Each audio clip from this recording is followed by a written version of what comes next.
Restaurant style tandoori chicken మనం ఇంట్లోనే హెల్దీగా టేస్టీగా పర్ఫెక్ట్గా తయారు చేసుకోవచ్చు. అంతకంటే ముందు hello everyone, welcome to clever cooks channel. ఇప్పుడు నీట్గా క్లీన్ చేసి పెట్టుకున్నటువంటి చికెన్ని తీసుకోవాలి. దానికి చాకుతో కొంచెం ఘాట్లు పెట్టుకొని తర్వాత దాంట్లో కారం, ఉప్పు, లెమన్ జ్యూస్, ఈ ఫ్లేవర్స్ అన్నీ కూడా చికెన్ లెగ్ పీసెస్కి బాగా పట్టేలాగా కలుపుకొని ఒక అరగంట ఈ చికెన్ లెగ్ పీసెస్కి రెస్ట్ ఇచ్చేయాలి. ఇప్పుడు పెరుగు తీసుకోవాలి. నేను ఇక్కడ వీడియోలో చూపిస్తున్నటువంటి విధంగా పెరుగుని ఇలా వడగట్టాలన్నమాట. అప్పుడు పెరుగులో ఉన్నటువంటి వాటర్ అంతా కూడా కింద బౌల్లోకి వచ్చేస్తుంది. ఇప్పుడు తిక్కుగున్న పెరుగుని మనం ఒక బౌల్లోకి తీసుకోవాలి. అందులోకి కారం యాడ్ చేసుకోవాలి.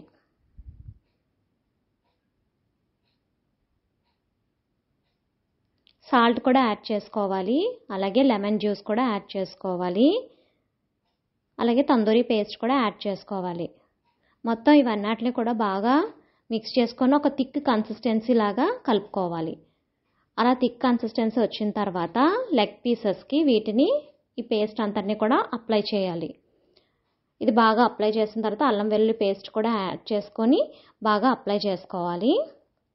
ఇలా అప్లై చేసినటువంటి ఈ చికెన్ని నేను వీడియోలో చూపిస్తున్న విధంగా ఫుడ్ కవర్తో కవర్ చేసి 6 అవర్స్ ఫ్రీజర్లో పెట్టాలి.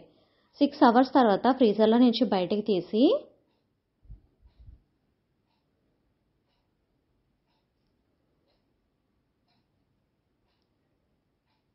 ఇప్పుడు ఒక ప్యాన్ తీసుకొని దానికి ఆయిల్ అప్లై చేయాలి. ఇప్పుడు 6 అవర్స్ ఫ్రీజర్లో ఉన్నటువంటి లెగ్ పీసెస్ని బయటికి తీసి మళ్ళీ ఇంకొకసారి కన్సిస్టెన్సీ అదే ఇందాక మనం కలుపుకున్నాం కదా థిక్ కన్సిస్టెన్సీ, దాన్ని అంతటిని కూడా మళ్ళీ లెగ్ పీసెస్కి మరొకసారి 1 మోర్ కోటింగ్ వేయాలన్నమాట.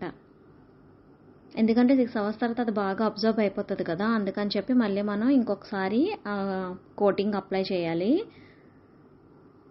తర్వాత దీనిపైన కొంచెం ఆయిల్ అప్లై చేసి, నేను ఓవెన్లో పెడుతున్నాను కాబట్టి కొంచెం ఆయిల్ అప్లై చేసి ఓవెన్లో పెట్టేస్తున్నాను.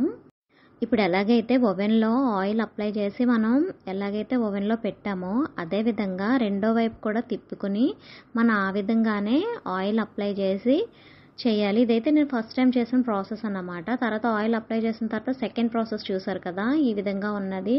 ఫైనలీ అయితే దీని లుక్ అయితే ఇలా ఉన్నదండి. చాలా బాగుంది నిజంగా. చాలా తక్కువ ఆయిల్తో చాలా టేస్టీగా ఉన్నది. మనం ఇంట్లో తయారు చేసుకుంటే ఎందుకంత టేస్ట్ అంటే మనం మంచి ఇంగ్రీడియంట్స్ యూజ్ చేస్తాము. ఫస్ట్ క్వాలిటీ ఇంగ్రీడియంట్సే ప్రిఫర్ చేస్తాం కాబట్టి అందుకు టేస్ట్ అన్నది ప్లస్ అవుతుంది. సో మీరు కూడా ట్రై చేయండి ఖచ్చితంగా. మీ పిల్లల హెల్దీ, మీ ఫ్యామిలీ మెంబర్స్ హెల్దీ అంతా కూడా మీ చేతిలోనే ఉన్నది. మీకు కనుక నా వంట నచ్చినట్లయితే లైక్ చేయండి, షేర్ చేయండి, సబ్స్క్రైబ్ చేయండి. Thank you so much.